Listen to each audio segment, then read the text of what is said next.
اب اس غصے کا اظہار کیسے کرنا ہے؟ بھائی دیکھیے، غصے کے اظہار کے دو طریقے ہو سکتے ہیں، ایک ہوتا ہے نگیٹو اور ایک ہوتا ہے پازیٹیو۔ نگیٹو طریقہ یہ ہے کہ بھائی ٹائر جلا لو روڈ بند کر کے، ہے نا، جھنڈے جلا لو ملکوں کے۔ نگیٹو طریقہ یہ ہے کہ کوئی گالیاں دے کر کے نعرے لگا لو، یہ ہوتا ہے، یہ ہمارے یہاں پر یہی ہوا نا، آپ نے دیکھا ہوگا پچھلے کچھ سالوں میں آزاد میدان میں اسی طرح کے معاملات پیش آئے، گالیاں دے رہے ہیں لوگ بے تحاشا، جھنڈے جلا رہے ہیں، اور کیا وہ جوتے کا ہار پہنا دے رہے ہیں، اور کیا پتلے بنا کر کے اس پہ چپل مار رہے ہیں، آگ لگا رہے ہیں، ٹائر جلا دے رہے ہیں، نعرے لگا رہے ہیں، گالیاں دے رہے ہیں۔ اس سے تو کچھ حاصل نہیں ہونے والا ہے۔ یہ ہے غصے کا نگیٹو اظہار۔ غصے کا پازیٹیو اظہار کرنا پڑے گا۔ پازیٹیو اظہار کیا ہے؟ نبی صلی اللہ علیہ وسلم کی شان میں گستاخی ہوئی، غصہ آیا، تو اس غصے کو، اس کو پازیٹیو طریقے سے اس غصے کا استعمال کرو۔ اور وہ کیا ہے پازیٹیو طریقہ؟ نبی کی سیرت پڑھ کر کے گستاخی کرنے والے کو جواب دینا۔ اب یہ تو بہت مشکل کام ہو گیا۔ ہاں بھائی، کہیں پہ پروگرام میں چلا، میں نہیں کہہ رہا کہ احتجاجات نہیں ہونے چاہیے، احتجاجات ایک سیکولر ملک میں، ڈیموکریٹک ملک میں جتنا ہم حکومت کے سامنے اپنے احتجاجات کے ذریعے سے اپنا غصے کا اظہار کر سکتے ہوں، ایک حد میں رہ کر کے پرامن طریقے سے ہم کو کرنا چاہیے۔ لیکن اصل غصہ کیسے نکلنا چاہیے؟ بھائی نبی کی شان میں گستاخی ہوئی، کسی نے اللہ کے نبی کا کارٹون بنا کر کے نبی صلی اللہ علیہ وسلم کو دہشت گرد ثابت کرنے کی کوشش کی، آپ کے پاس کیا ہونا چاہیے؟ سیرت کا علم ہونا چاہیے۔ سیرت کے علم کی روشنی میں، ہاں، سیرت کی کتاب پڑھ کر کے اس کو جواب دیں آپ کہ ہمارے نبی الحمدللہ دہشت گرد نہیں تھے، اللہ کے نبی نے زندگی میں جو جنگیں لڑیں ان جنگوں کے پیچھے یہ حکمتیں تھیں، یہ مقاصد تھے، ان جنگوں سے کیسے امن قائم ہوا، کون کون سی اصلاحات ہوئیں۔ اب اس کے لیے تو پڑھنا پڑے گا، یہ تو میں نے مشکل کام بتا دیا ہے نا۔ 2 گھنٹے کے لیے ریلی میں جا کر کے گالی دے کر کے جھنڈے جلا کر کے ٹائر جلا کر کے آ جانا آسان کام تھا، پر یہ تو مشکل کام ہو گیا۔ اب تو سیرت پڑھنی پڑے گی، سیرت سیکھنی پڑے گی، اس کے پیغام کو عام کرنا پڑے گا۔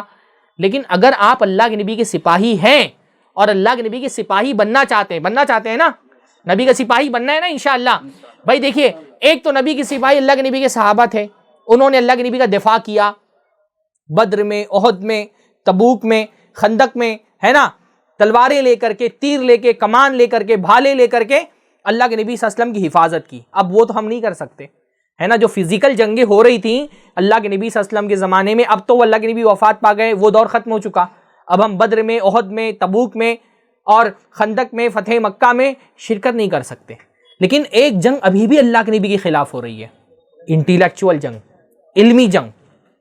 ہاں، کتابیں لکھی جا رہی ہیں اللہ کے نبی صلی اللہ علیہ وسلم کے خلاف، فلمیں بنائی جا رہی ہیں اللہ کے نبی صلی اللہ علیہ وسلم کی شبیہ بگاڑنے کے لیے۔ سیرت کی جو روایتیں ہیں یا جو کہیں سنی باتیں ہیں ان کو بگاڑ کر کے اللہ کے نبی صلی اللہ علیہ وسلم کی شبیہ جو ہے وہ بگاڑی جا رہی ہے۔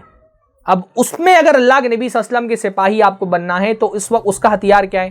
اس علمی جنگ کا، فکری جنگ کا ہتھیار ہے علم، مطالعہ۔ آپ کے پاس علم ہونا چاہیے سیرت کا، آپ کے پاس مطالعہ ہونا چاہیے سیرت کا، اور اتنا علم ہونا چاہیے کہ اگر کوئی بھی گستاخی اللہ کے نبی کی شان میں ہوتی ہے، کوئی اعتراض اللہ کے نبی کی شخصیت پر ہوتا ہے جس سے اللہ کے نبی کی عزت داغدار ہو رہی ہے، آپ علم کے ہتھیار سے اس کا جواب دیں۔ اس کے لیے کیا کرنا پڑے گا؟ اس کے لیے پڑھنا پڑے گا، نبی کی سیرت پڑھنی پڑے گی، سیرت کے دروس میں شریک ہونا پڑے گا، سیرت کو سیکھنا پڑے گا۔ کریں گے نا انشاءاللہ؟ بھائی ہم نبی سے محبت کا اظہار بہت کرتے ہیں، لیکن جہاں نبی صلی اللہ علیہ وسلم کی محبت کے تقاضے نبھانے ہوتے ہیں وہاں محبت نکل جاتی ہے ہماری۔ ٹھیک ہے، یہ بہت اچھی بات ہے کہ محبت ہے آپ کو، لیکن محبت قربانیاں مانگتی ہے، محبت وقت مانگتی ہے۔ نبی سے محبت ہے تو نبی صلی اللہ علیہ وسلم کے لیے جان دینے کے لیے تیار۔ بھائی جان دینے سے پہلے نبی کو جانو تو صحیح، جاننے کے لیے نہیں تیار ہیں۔ کتنا جانتے ہیں آپ اللہ کے نبی کو؟ ہاں، آپ صرف احتساب کریں، الرحیق المختوم چھوٹی سی ایک سیرت کی کتاب ہے۔ چھوٹی میں اس لیے بول رہا ہوں کیونکہ سیرت کا مواد بہت بڑا ہے، تو جتنا بڑا مواد ہے اس کے حساب سے الرحیق المختوم بہت چھوٹی سی ایک کتاب ہے۔ ہم میں سے زندگی میں کتنے لوگوں نے ایک مرتبہ کم سے کم یہ کتاب پڑھی ہو؟ میں نہیں کہہ رہا کہ آپ لوگ ہاتھ اٹھائیں، اپنا خود احتساب کریں، کتنا آپ نبی کی سیرت جانتے ہیں؟ ہاں، کوئی بدبخت اگر کھڑے ہو کر کے کہہ دے کہ تمہارے نبی شہوت پرست تھے، انہوں نے اتنی شادیاں کی تھیں، کیا آپ کھڑے ہو کر کے نبی صلی اللہ علیہ وسلم کی شادیوں کی جو وجوہات تھی، اس کے پیچھے جو حکمتیں تھیں، آپ بیان کر سکتے ہیں؟ ہاں، نہیں بیان کر سکتے، ہم میں سے بیشتر لوگ نہیں بیان کر سکتے، غصہ ہو جائیں گے۔ پر یہ غصہ کس کام کا ہے؟ اگر آپ علم کی روشنی میں، آپ فکر کی روشنی میں یہ جواب نہیں دے سکتے تو آپ کو غصہ کس کام کا ہے؟ تو غصہ آنا چاہیے، پر اس غصے کا ہم کو پازیٹیو استعمال کرنا ہے۔ پازیٹو استعمال کیسے ہے؟ اس کا مثبت استعمال یہ ہے کہ وہ جو غصہ ہے نا اس کو نبی صلی اللہ علیہ وسلم کے دفاع کے لیے ہتھیار بنائیے کہ ہم کو نبی صلی اللہ علیہ وسلم کا دفاع کرنا ہے. تو پہلی چیز کیا ہے؟ غصہ آئے گا انشاءاللہ اور آنا چاہیے. دوسرا کیا ہے؟ اس غصے کا درست استعمال ہم کو کیسے کرنا ہے؟ نبی صلی اللہ علیہ وسلم کی سیرت کو پڑھ کر کے آپ کے دفاع کر کے، ہے نا. یہ اللہ کے نبی کا دفاع ہے، یہ اللہ کے نبی کی نصرت ہے، یہ اللہ کے نبی کی مدد ہے.